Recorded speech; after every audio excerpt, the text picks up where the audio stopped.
안녕하세요. 저는 70대 후반의 여성입니다. 인간만사 세옹지마라고 오래 살다 보니까 말년에 별일이 생겨 사연을 보내게 됐습니다. 남편 먼저 보내고 혼자 5남매를 키우다 보니 참 힘든 인생이었어요. 옛말에 남편 덕을 못 보면 자식 덕도 못 본다고 하죠. 제가 딱 덕 볼 곳 하나 없는 팔자였답니다. 어느 날 갑자기 애들만 남겨놓고 남편은 오토바이 사고로 세상을 떠나고 말았어요. 36살에 과부가 될 거라고 누가 예상이나 했겠습니까? 남편 잃은 슬픔도 잠시였고 차가운 현실 앞에 정신 놓고 울 틈도 없었어요. 엄마는 그래도 강하다고 남편 잃은 날부터 이를 악물고 버텼던 겁니다. 하루아침에 과부가 된 저는 자식들 먹이고 입히느라 제가 여자인 것도 잊고 살 정도였네요. 돌이켜보니 참 힘들게 5남매 키워냈는데 말년에는 누구 하나 예쁜 자식이 없습니다. 가지 많은 나무 바람 잘 날 없다고 자식들이 제 인생 말년에 큰 풍파를 만들었거든요. 제가 자식들 잘 키워서 자식 덕 보자고 키웠겠습니까? 그저 부모 자식 간의 기본적인 도리는 하고 살아야 한다고 생각했어요. 사는 동안 부모 된 도리 하고 살았는데 제 인생은 어디부터 잘못됐나 싶습니다.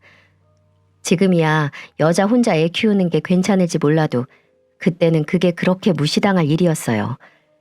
과부가 혼자 시장에서 생선이나 판다고 남자들이 치근덕거려도 한 번도 가게 문을 닫았던 적이 없었어요. 한 번은 손목이 너무 아파서 정말 끊어지는 건 아닌가 할 정도로 아팠던 날이었습니다. 어떤 남자가 고등어 2마리만 달라길래 손질을 하는데 괜히 말을 걸며 치근덕거리는 거예요.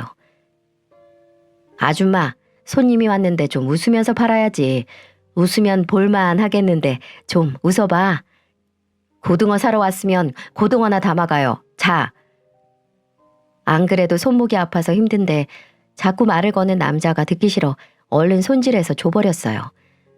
그런데 가져가라는 고등어 봉지는 안 받고 괜히 시비나 걸면서 저에게 말하더군요. 손도 곱상하니 웃으면 고등어도 더 맛있을 텐데 좀 웃어봐. 더 이상 인간 같지도 않은 사람이랑 말 섞기도 싫었던 저는 들고 있던 고등어 봉지를 내려뒀습니다. 그리고 옆에 있던 굵은 소금 한 통을 들고 남자한테 뿌리면서 말했어요. 내가 당장 이거 안 판다고 굶어 죽냐? 너 같은 인간한테는 안 파니까 당장 꺼져. 재수가 없으려니까. 아이씨, 이 아줌마가 정신 나갔나? 불쌍해서 일부러 왔더니만. 누가 불쌍해? 그쪽 인생이 더 불쌍하니까 다른 데 가봐. 제가 굵은 소금을 생선 손질에도 쓰지만 이런 미친 인간들 쫓아낼 때도 요긴하게 썼어요. 아마 소금 한 포대는 사람 쫓아내는 데 썼을 겁니다. 그 시절에는 왜 그렇게 여자 혼자 사는 게 무시당할 일이었는지 참 서러움도 많았네요. 그래도 밖에서 이렇게 견딜 수 있던 건 누가 뭐래도 자식들 덕에 버틸 수 있었습니다. 10손가락 깨물어 안 아픈 손가락 없지만 그때는 첫째와 둘째가 저를 많이 도와줘서 유독 예쁠 때가 있었어요. 저도 사람인데 왜 힘들고 지쳤던 날이 없었겠습니까? 온몸이 녹초가 된 채로 집에 들어왔는데 첫째랑 둘째가 절 기다리고 있었어요. 그러면서 동생들 숙제 도와주고 밥까지 잘 차려 먹었다며 자랑하듯이 말하는 겁니다. 주방을 보니 설거지까지 다 해놓고 엄마는 이제 쉬라며 첫째가 거실로 저를 끌고 가며 말했습니다. 엄마, 이쪽으로 앉아봐요. 내가 어깨 주물러 줄게요. 첫째가 어깨를 주무르겠다며 뒤에 서 있으면 둘째는 곧 다리로 붙으며 말했어요. 그럼 내가 다리 주물러 줘야지. 이렇게 하면 엄마 시원하지. 고사리 같은 손으로 어깨와 다리를 주물러주는 아이들을 보며 피로가 눈 녹듯 사라지는 기분이었어요. 눈에 넣어도 안 아플 자식들이라는 게 내 새끼들을 두고 하는 말이구나 생각했습니다. 그래도 5 중에 2놈들이 나이 좀 먹었다고 집안일을 돕는 게 참 기특했어요. 아들은 애교 없다고 하는데 첫째와 둘째 아들은 딸 같은 아들처럼 든든하고 친근했습니다. 셋째, 넷째는 딸이었는데도 어려서 손이 많이 갈 때였고 막내도 어릴 때라서 힘든 게 이만저만이 아니었어요. 장사에 육아까지 누구 하나 도와줄 사람이 하나 없다고 생각했는데 첫째랑 둘째가 동생들 챙기며 엄마 생각을 했던 겁니다. 이렇게 하면 엄마가 편하겠다고 생각을 했었나 봐요. 왜냐면 제가 장사를 끝내고 집에 들어갈 때 꼭 저를 불러 세워놓고 둘이 자랑하듯 말했거든요. 제가 장사를 끝내고 집에 오면 첫째는 왼팔을 잡고 말했습니다. 엄마, 오늘 제가 이불도 깔고 막내 잘 자라고 자장가도 불러줬어요. 우리 장남 잘했네. 고마워. 이렇게 말을 하면 다음은 둘째 차례였죠. 첫째랑 웃으며 얘기를 하면 둘째는 쪼르르 달려와서 오른팔을 잡고 말했어요. 엄마, 저는 오늘 동생한테 색연필도 양보했어요. 안 싸우고 잘 놀았네. 고맙다, 고마워. 그렇게 셋이 하루를 마감하듯 꼭 안고 품에 안아주는 게 저한테는 가장 큰 행복이었습니다. 비록 아빠 정은 모르고 클지라도 남매끼리 서로 의지하며 클 수 있어서 다행이라고 생각했어요. 나중에 나이 들어서 엄마마저 세상을 떠나더라도 우애 좋은 남매들이 서로 도우면서 잘 살 거라고 생각했거든요. 하지만 자식 일이 부모 마음처럼 잘 풀린다면 세상 부모들은 모두 아무 걱정도 없을 겁니다. 저도 한때는 자식들 참 잘 키웠다고 생각하기도 했던 때가 있었어요. 첫째가 공무원이 되고 둘째가 대기업에 입사했을 때 전 처음으로 자식들 앞에서 눈물을 흘렸습니다. 나처럼 구질구질하게 안 살게 하려고 노력했는데 내 자식들은 떵떵거리며 잘 살겠구나 생각하니까 눈물이 다 앞을 가리더군요. 뒤이어 셋째는 어린이집 선생님이 되어 일을 시작했고 적성에 잘 맞는다며 즐거워했습니다. 아직도 내 눈에는 애 같은데 아이들을 본다는 게 신기하기만 했어요. 하지만 더 놀라웠던 건 넷째가 22살에 시집갔을 때였던 것 같네요. 어린 나이에 덜컥 결혼한다니까 걱정이 앞서기도 했습니다. 그때 넷째는 예비사위와 사업을 준비하는 중이었는데 서로 성격이 잘 맞는 것 같았죠. 그래서인지 제 걱정과는 달리 제법 넷째는 사업도 잘 자리 잡았고 결혼 생활도 잘 꾸려가고 있었어요. 그런데 위에 형 누나들과 달리 막내는 철딱서니가 없어서 걱정이 이만저만이 아니었습니다. 아빠 정 많이 못 보고 컸다고 오냐오냐 키웠더니만 늘 사고만 치는 아들이었어요. 막내를 빼고는 하나 둘 사회의 자리를 잘 잡았고 일하면서 자기 짝을 만나 각자 자기 가정 잘 꾸려서 살고 있었습니다. 이제 정말 자식들 다 키웠다는 생각에 저도 편하게 살겠구나 싶었어요. 결혼해서 가정 꾸린 자식들 알아서 잘 사는 게 당연하다고 생각했던 겁니다. 하지만 막내만큼은 한시도 마음 놓을 새가 없었어요. 제대로 일자리도 못 구하고 밥벌이를 제대로 해본 적이 없으니 걱정이 마르질 않더군요. 그래서 늘 막내 일에는 노심초사였는데 진짜 일은 엉뚱한 데서 벌어지고 있었습니다. 자식 둔 부모는 근심 놓을 날이 없다고 하죠. 저도 제 자식 일이지만 아직까지도 믿을 수가 없어요. 제가 대단한 효도를 바랬던 것도 아닌데 5남매는 하나같이 대못을 받고 갔습니다. 늘 알아서 척척 해내던 첫째도 말이죠. 첫째 일만 생각하면 목이 메일 정도입니다. 다른 남매들과는 다른 못을 제 가슴에 깊이 새겼거든요. 자식 앞세운 부모는 어떤 언어로도 표현할 수 없다고 하죠. 남편을 잃으면 과부가 되고 부모를 잃으면 고아가 되는데 자식을 잃은 부모한테는 그 어떤 단어도 붙일 수가 없다고 하네요.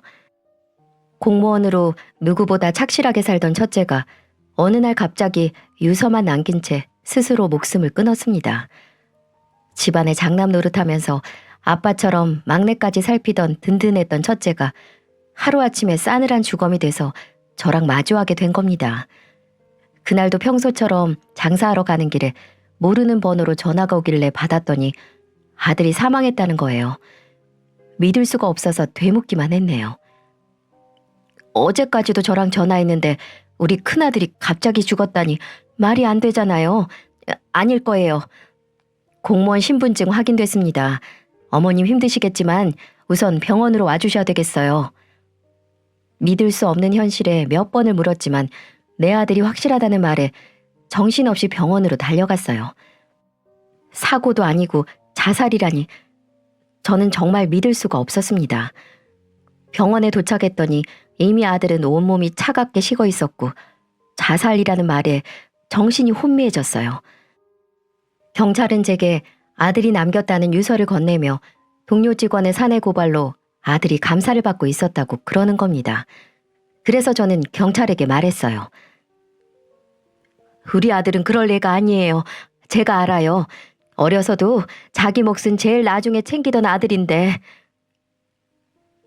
병원에서 한참을 울고 장례도 어떻게 치렀는지 모르게 울었어요. 남편이 죽었을 때도 그렇게 많이 울었던 기억이 없는데 첫째한테 의지하고 지내던 세월이 길어서인지 앞길이 구말리처럼 느껴졌습니다. 하지만 장례식장에서도 아들의 공무원 동료들은 아들 비리에 대해서 수군거렸고 저는 그제야 정신을 차렸어요. 우리 아들 마지막 가는 길에 누명을 벗겨야겠다고 생각했던 겁니다. 다시 정신을 차리고 유서를 보니 내부 고발했다는 동료 직원의 이름이 있더군요. 동료가 넣었던 고발 내용을 보니 큰아들이 건설사에 특혜를 주고 도로 확장 포장공사 발주를 했다는 겁니다. 하지만 억울하다며 죽음으로 호소하는 큰아들의 외침에 저는 다시 한번 마음을 굳게 먹었어요. 장례가 끝나자마자 시청 앞에서 제대로 된 감사를 해달라고 팻말을 들고 서 있었어요. 지나가던 시청 공무원에게 전단지도 돌리며 말했습니다. 아들을 죽음으로 몰고 간 사건 제대로 된 감사가 될 수 있게 도와주세요. 그렇게 몇 달을 고생하다 보니 결국 감사가 시작됐고 결과는 큰아들을 고발했던 직원의 모함이었습니다. 평소 사이가 안 좋았던 동료가 악의적으로 꾸민 일이었어요. 장난처럼 던진 돌에 개구리가 맞아 죽었는데 그 고발했던 동료는 공무원에서 파면되게 된 겁니다. 하지만 우리 아들은 이미 죽고 없으니 파면됐다고 속이 시원한 것도 아니었습니다. 하루하루 말라가는 것 같았어요. 시장에서 장사하는 엄마 걱정하며 자주 전화해주던 큰아들이 정말 그립기만 하더군요. 자식들 아무리 많아봐야 부모 챙기는 자식은 정해져 있지 않나요? 요즘 스마트폰이 그렇게 좋다던데 전화할 줄 아는 자식은 큰아들밖에 없었습니다. 장마철에는 장사 어떻게 하냐며 안부 전화도 해주던 아들이었어요. 눈이 오면 눈이 온다고 물어보던 아들인데 제가 제정신이었겠습니까? 다른 집은 딸들이 그렇게 엄마를 챙긴다고 하잖아요. 저는 큰아들 말고는 다 자식 같지도 않았습니다. 지금 생각해보니 그래요. 저한테 아홉을 가져가고도 내 손에 남은 하나까지도 더 달라고 떼를 쓰는 게 남은 자식들이었거든요. 그런데 그 와중에도 대못 박는 일은 어찌나 성실하게 하는지 모르겠어요. 어느 날 둘째가 전화로 돈을 빌려달라는 게 아니겠습니까? 저는 오랜만에 전화해서 한다는 소리가 돈 얘기라 화가 나서 둘째에게 말했어요. 넌 오랜만에 전화해서 돈 타령이야? 그럼 어떡해. 회사도 못 나가서 생활비가 없는데. 에휴, 사지 멀쩡한 놈이 회사를 왜 못 가? 둘째 아들이 회사를 못 갔다길래 화를 내며 물으니 자초지종을 말하는데 기가 막혔습니다. 생활비를 며느리가 관리하고 있었는데 적금도 하나 없고 마이너스 통장까지 만들어서 흥청망청 살았다는 거예요. 무슨 얼빠진 소리냐며 둘째네 집으로 가봤는데 이미 만신창이었습니다. 저는 술병을 붙들고 널브러져 있는 둘째를 앉혀놓고 물었어요. 정신 차려 이거사. 회사 나오면서 퇴직금 받았을 거 아니야. 그 돈은 다 어디 갔어? 대출금 갚았어. 주택담보를 안 갚으면 집 내놓게 생겼는데 어떡해.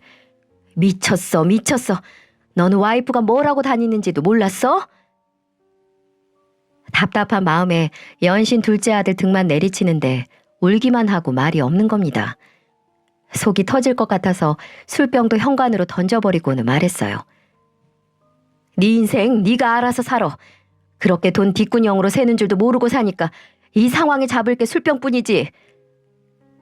소리를 지르며 등을 더 쳤더니 술이 올라오는지 둘째가 화장실로 달려가더군요. 이미 술에 잔뜩 취해서 횡설수설하는 둘째 아들을 두고 집을 나와버렸습니다. 그 후에 도망간 며느리 찾으려고 가진 방법을 동원해봤는데 작정하고 도망간 꽃뱀을 누가 잡겠어요? 그야말로 둘째 아들 다 벗겨먹고 제대로 도망간 뒤라 행적을 잡을 수도 없더군요. 다 현금으로 만들어서 튄 겁니다. 이런 와중에도 큰아들 말고는 누구 하나 붙들고 물어볼 자식이 없다니. 저는 그간 살아온 인생이 허탈했어요. 자식 일에는 무슨 일이든 버틸 수 있었는데 둘째까지 연이어 사고를 치는 통에 골이 아파올 지경이었죠. 그런데 안 좋은 일은 한 번에 온다고 여기서 끝이었겠어요? 바람 잘 날 없는 가지가 5개나 있는데 제 인생 풍파는 시작에 불과했습니다.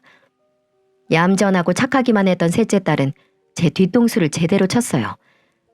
셋째 사위가 전화로 자기 집에서 딸 데려가라며 전화를 한 겁니다. 처음에는 부부싸움을 했나 싶었어요. 불안한 마음을 붙들고 셋째네로 가봤는데 이미 셋째 딸이 복도에서 울고 있는 거예요. 머리는 산발을 하고 신발도 안 신은 채로 복도에서 주저앉아 있는데 황당하더라고요. 부부싸움이라고 해도 이건 도를 지나쳤다고 생각했고 현관문을 두드리며 사위를 불렀습니다. 한참을 초인 정도 누르고 문을 두드리니까 사위가 나오더군요. 아무리 싸웠다지만 내 딸한테 손찌검 하는 건 못 참는다 했더니 사위가 코웃음을 치며 말했습니다.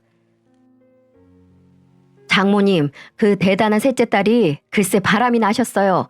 그것도 자기 어린이집 학부모랑요. 제가 뭘 믿고 저 여자랑 살아요? 제가 비위가 약해서 저런 년이랑은 못 살아요. 듣고도 믿을 수가 없었어요. 사위는 그렇게 할 말만 하고 문을 닫고 들어가 버렸습니다. 그래서 아무 말도 없이 울기만 하는 딸을 붙들고 물었어요. 누가 보면 억울한 일을 당하기라도 한 사람처럼 한참을 울기만 하더니 겨우 입을 연 셋째 딸의 말은 황당 그 자체였습니다. 술 먹다 만난 남자였고 학부모인 줄은 몰랐다는 거예요. 결혼한 여자가 술을 마시러 나간 것도 기가 막힌데 그게 하필 학부모였다는 게 이해가 되시나요? 저는 뭐가 모자라서 술을 마시러 가냐며 다그쳤고 이미 이혼 서류 받아든 걸 보니 사위한테 용서해달라고 빌 수도 없었습니다. 아무리 내 자식이어도 염치가 없다는 생각이 들었어요. 뭐가 그렇게 억울한지 울기만 하는 셋째 딸에게 말했어요. 아니 뭘 잘했다고 울어? 그런 짓을 할 정도면 나중에 이혼당할 각오는 했어야지. 네 발등 네가 찍은 거야 이 등신아. 그 집 애한테도 너 못할 짓 한 거야 이 나쁜 년아. 대체 어쩌려고 그런 짓을 했어? 아무리 남편 복 없으면 자식 복도 없다지만 이건 너무하지 않나요? 그런데 전 며느리 복에 사위 복도 지지리도 없었습니다. 둘째 며느리는 야가 빠진 꽃뱀이라 둘째가 벗겨먹고 튀었는데 넷째 사위는 그야말로 칼 안 든 강도 같았어요. 왜냐면 넷째 딸이랑 사위는 사업을 하다 망하더니 저만 보면 돈 타령을 해대는 겁니다. 처음에는 은근슬쩍 하더니 이제는 아예 대놓고 저만 보면 돈돈거리는 거예요. 그런데 요즘에는 관뚜껑 닫힐 때까지 손에서 돈을 놓으면 안 된다고 하지 않습니까?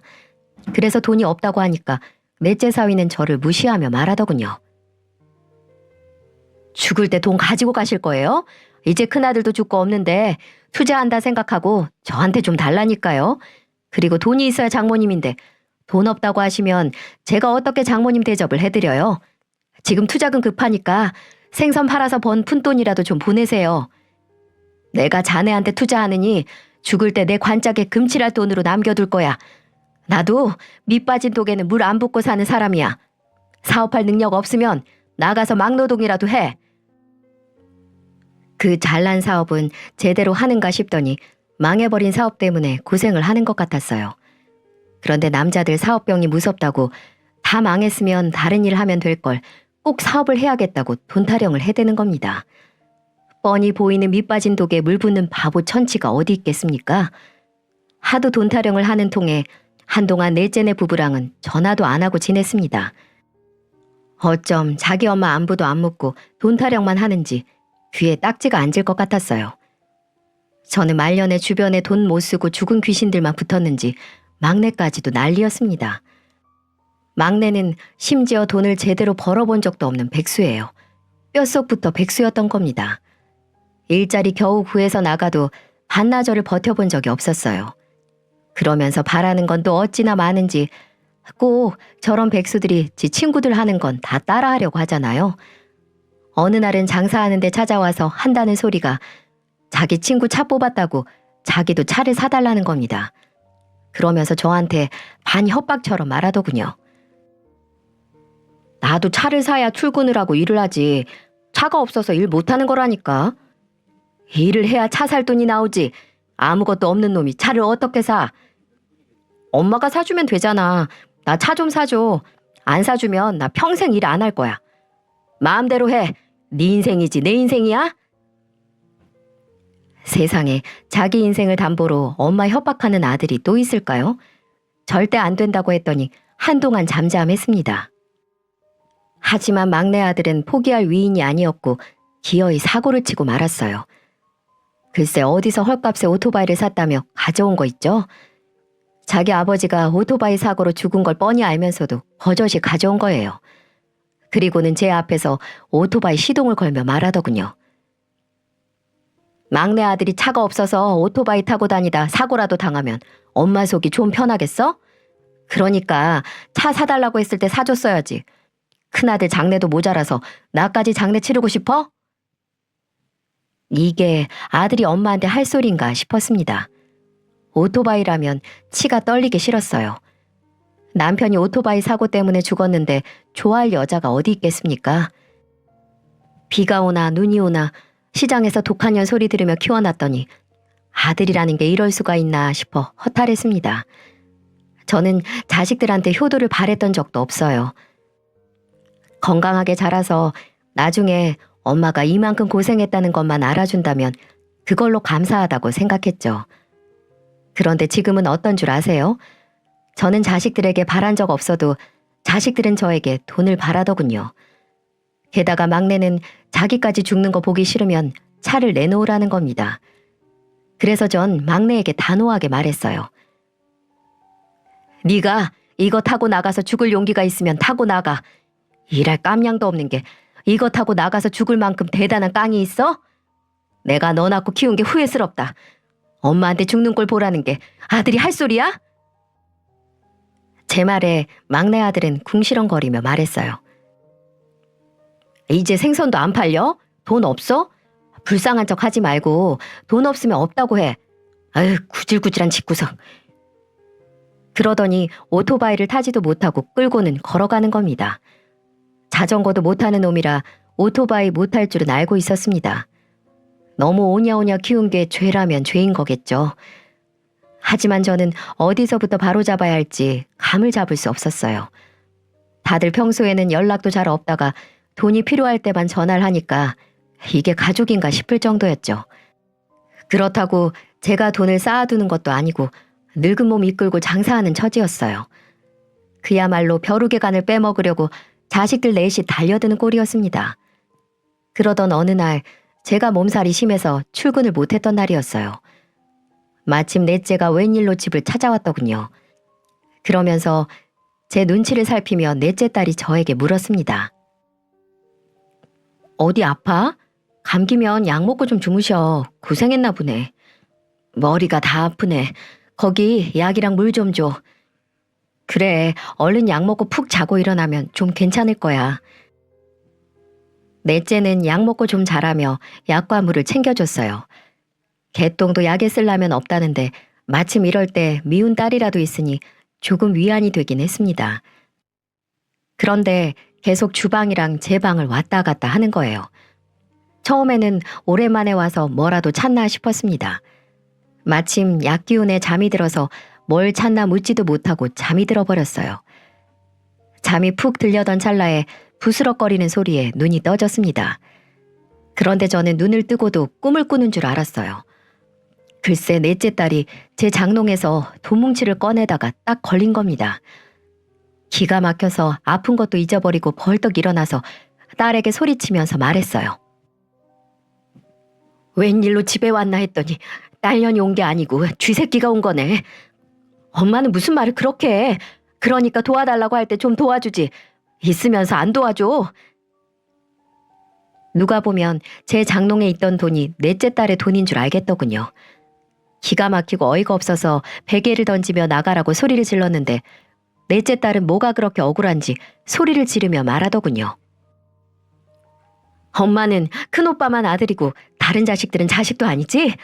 큰오빠는 죄짓고 자살했는데 누명이라고 시위까지 해놓고 살아있는 자식들이 그놈의 돈 좀 달라니까 한 번을 안 도와줄 수가 있어? 우린 자식도 아니지? 이렇게 돈 타령만 하는데 자식 같겠어? 니들이 자식이면 엄마한테 이렇게 절대 못해. 남한테도 이렇게는 못할 거다. 화가 나고 억울해서 가슴을 치면서 울었어요. 지난 날이 서럽고 첫째 아들이 보고 싶어서 이대로 딱 죽었으면 좋겠다고 생각할 정도였습니다. 하지만 넷째 딸은 끝까지 돈 뭉치를 챙기며 저한테 말했어요. 이 돈 몇 푼이나 한다고. 내가 이번에 사업 제대로 성공시켜서 2배로 갚아줄게. 죽은 아들 그리워하면 돈이 나와? 살아있는 자식들한테 잘해. 말년에 아파서 알아누우면 돌볼 사람 우리들 뿐이잖아. 남편도 없으면서 정말로 아프면 어쩌려고. 피도 눈물도 없는 소리를 늘어놓던 넷째 딸은 돈 뭉치를 챙겨서 집을 나가버렸습니다. 누가 자기들 덕보겠다고 했나요?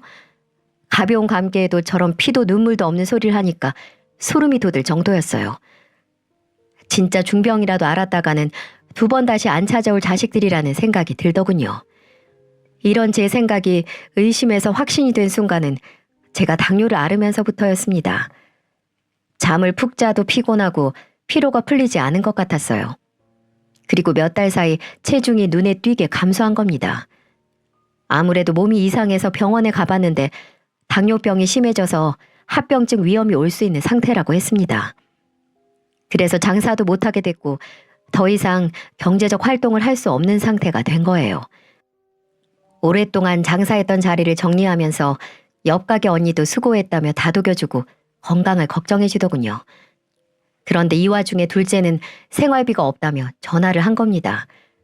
전 둘째에게 윽박지르듯이 말했습니다. 네 엄마 돈 없어서 곧 죽어. 이제 아파서 일도 못하는데 끝까지 돈 타령은 징글징글하다 정말. 엄마 어디 아프냐고 안부 한번 묻는 놈이 없고 이 나이면 멀쩡히 살다가도 죽을 나이야. 엄마는 무슨 보험도 없이 살았어? 그리고 엄마 나이 75이면 오래 살았지. 호상이다 호상. 내가 너네들 키우겠다고 고생했던 것만 생각하면 내 인생이 다 서러워. 제가 하소연하듯 이야기를 하려고 하자 둘째 아들은 한숨을 쉬며 답답하다며 전화를 끊어버렸습니다. 죽음이 눈앞까지 찾아오자 인생이 다 억울했어요. 이런 것들도 자식이라고 내가 믿고 버텼구나 싶었습니다. 제가 병이 생겨서 일을 못한다는 걸 다 알았는지 돈 달라는 전화도 안 오더군요. 그런데 어쩜 한 명도 엄마 얼마나 아프냐고 묻는 전화도 안 했습니다. 이게 제 말년의 현실이었어요. 뉴스에서 보면 병든 부모 버리는 자식들이 제 자식이었던 겁니다. 남의 자식 욕할 때가 아니었던 거죠. 그런데 사람이 아플 때가 제일 서럽다고 혼자 있으니까 우울증이 오는 것 같았습니다. 명절이라고 옆집은 손주의 며느리 사위까지 오는데 전 혼자 덩그러니 집을 지키고 있었어요. 살아있는 자식이 5이나 되면 뭐합니까? 한 놈도 전화를 하는 법이 없는데요. 그래서인지 첫째 생각에 눈물도 나고 극단적인 생각도 들었어요. 첫째 아들이 자살했다고 들었을 때 얼마나 억울했으면 내 새끼가 자살까지 했을까 싶었습니다. 하지만 사람이 삶의 희망이 하나도 안 보이니까 자살 생각이 들기는 하더군요. 반겨주는 가족도 없으니 이승의 미련도 없었습니다. 더 살아서 좋은 꼴 볼 것도 없고 이대로 죽으면 누가 슬퍼나 해줄까라는 생각까지 들더군요. 그렇게 한동안 어떻게 죽어야 잘 죽나 고민하며 지냈습니다. 아침인지 밤인지 모르게 정신 놓고 지냈는데도 끝까지 전화하는 자식은 없더라고요. 저는 그냥 자식들에게 엄마가 아니라 돈줄이었다는 생각이 들었습니다. 그러던 어느 날 멍하니 뉴스를 보는데 제가 10년 전 샀던 땅 이야기가 나오더군요. 친한 친구 중에 부동산에 관심 많던 친구가 저에게 추천해줬던 땅이었는데 그때 당시 자식들이 다 반대를 했었습니다. 그때도 제가 땅을 산다고 하니까 셋째도 저에게 이렇게 말했었어요. 땅은 무슨, 그런 정도 엄마가 알 정도면 이미 헛소문이지. 부자들은 소리 소문 없이 사서 부자 되는 거지. 그냥 자식들한테 써. 그래야 엄마도 말년에 편하지. 셋째가 이렇게 말하자 둘째도 맞장구를 치며 말하더군요. 진짜 돈 되는 정보는 부자들만 아는 거지. 우리 같은 사람이 공부한다고 어디가 좋은 땅인지 알고 사? 괜히 돈 버리지 말고 묶어두고 집에다가 써. 둘째, 셋째가 저렇게 말하자 넷째도 막내도 돈 있으면 자기들한테나 쓰라며 저를 만류했었습니다. 생각해보니까 그때도 제 돈을 자기들 돈처럼 아까워했었어요. 그때 친구는 부동산 투자로 돈을 좀 번 상태라 확실한 정보라며 추천을 했었습니다. 그래서 전 자식들이 다 말려도 투자를 강행했어요. 그때도 이미 돈에 눈 돌아간 자식들 때문에 돈을 묶어두고 싶었습니다. 그래서 자식들 말 귓등으로도 안 듣고 투자를 했던 거예요. 전 뉴스를 보면서도 믿을 수가 없었고 마침 친구에게 전화가 와서 받았더니 신난 목소리로 제게 말하더군요. 그때 그 땅 내 말 듣고 사길 잘했지? 말년에 팔자 쫙 폈네. 저는 친구에게 고맙다고 말했어요. 친구 덕에 몇 배가 넘는 수익을 보게 된 거죠. 하늘에서 큰아들과 남편이 내려준 동아줄 같았습니다. 그동안 고생했다면서 주는 상이라고 생각했어요. 그런데 더 믿을 수 없는 놀라운 사실이 뭔 줄 아세요? 10년 전 일을 기억하고는 살았는지 죽었는지도 모르던 자식들한테 전화가 오기 시작하는 겁니다. 넷째 딸이 전화를 했길래 받아보니 마치 자기 땅인 것처럼 기뻐하면서 말하더군요. 엄마, 그때 샀던 땅값 많이 올랐던데? 나 이번에 사업 좀 도와줘 제발. 이것만 살리면 엄마 제대로 모실게. 우리 이번 고비만 넘기면 된다니까. 아파서 알아 누웠을 때는 거들떠도 안 보더니만 땅값이 올랐다니까 이제 엄마가 생각나니? 저는 돈 타령하는 넷째 딸의 전화를 끊어버렸어요. 게다가 다른 자식들도 다 전화를 하는데 하나같이 돈 타령할 게 뻔했습니다. 돈이 있어야 엄마고 돈이 없으면 남인 사이가 가족인가요? 그 누구의 전화도 안 받고 가만히 있었더니 글쎄 이제는 제 집까지 찾아오는 겁니다. 그리고는 하나같이 저를 데리고 살겠다는 거예요. 둘째 아들은 회사도 잃고 집도 절도 없는 놈이 절 모시겠다는데 코웃음을 치며 제가 말했습니다. 누가 누굴 보셔? 내가 널 얻고 살게 생겼는데. 그러자 둘째 아들은 저를 보며 말하더군요. 엄마, 형 줄 거 없으면 내가 장남이나 마찬가지인데 재산은 날 주는 게 맞지. 내가 엄마 편히 모실게. 나한테 상속해줘. 맞습니다. 제 땅을 서로 상속받으려고 절 모시려고 했던 게 아니겠어요? 저는 그동안 느끼던 걸 이번 기회에 제대로 느꼈어요. 나는 돈이 있어야 엄마 취급받는 여자였던 겁니다. 이제는 자식이라고 부르고 싶지도 않아서 얘네들이 어디까지 하려나 지켜보자 싶었어요. 둘째 아들이 장남이라며 당당히 말하자 넷째 부부는 호통을 치며 말하더군요. 꽃뱀한테 당해서 전 재산 잃고 바람피다 이혼당한 사람들이 어떻게 보셔요? 당연히 우리 부부가 모시는 게 그림이 더 낫지. 그러면서 둘째는 그 얘기가 왜 나오냐며 노발대발을 했고 셋째도 언성을 높였습니다. 그러자 막내도 한 소리를 거들더군요. 내가 그래도 엄마 장사하는 동안 시장도 오고 가면서 지냈는데 당연히 나랑 살아야지. 이제 와서 다들 이러는 거 너무 속 보인다. 저는 막내 말이 끝나자마자 뒤통수를 후려치며 말했습니다. 야, 이 자식아, 네가 시장에 나 찾으러 왔어? 차 사달라고 온 거잖아. 누가 보면 일이라도 거들고 간 줄 알겠네. 다들 내 집에서 나가. 다 시끄러워. 저는 서로 자기들이 모시겠다며 헛소리하는 자식들을 쫓아내버렸어요. 그리고 현관문을 닫아버렸습니다. 하지만 끈질긴 기생충 같은 자식들의 쇼는 이제가 시작이었죠. 아플 때는 제가 죽기라도 한 것처럼 안 오더니 넷째가 글쎄 손주까지 앞세워서 찾아온 겁니다. 저 어린애를 문전박대할 수 없어서 문을 열어줬더니 넷째 사위라는 게 양손에 뭘 가득 들고 왔더군요. 그러면서 제 얼굴을 보자마자 갑자기 사위가 이렇게 말을 합니다. 장모님, 당뇨에 좋다는 거 좀 사와봤어요. 이게 그렇게 좋다네요. 손주 때문에 집에 들였더니 챙겨온 선물을 풀면서 몸에 좋은 거라며 늘어놓더군요.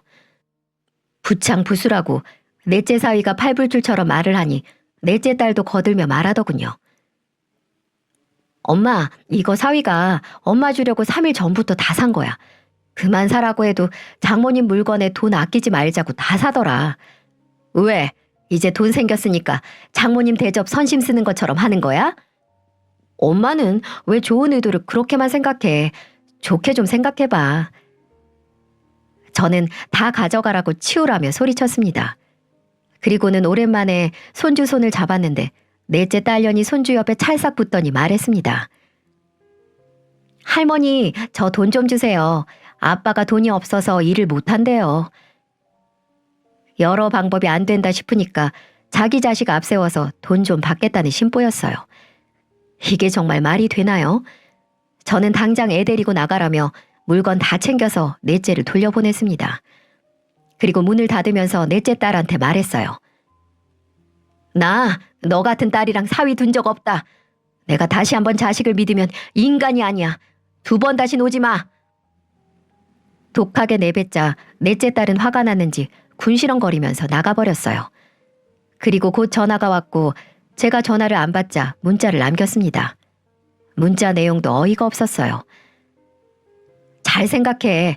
자식 중에 애 낳고 제대로 살 수 있는 게 나뿐인데 손주 보면서 재미 보고 살고 싶으면 우리 도와주고 나랑 살아. 저는 넷째 딸의 문자에 바로 전화를 해서 소리를 쳤어요. 이년아, 손주도 네가 키웠으면 딱 너 같은 거 나왔겠지. 너도 꼭 너처럼 키워서 당해봐.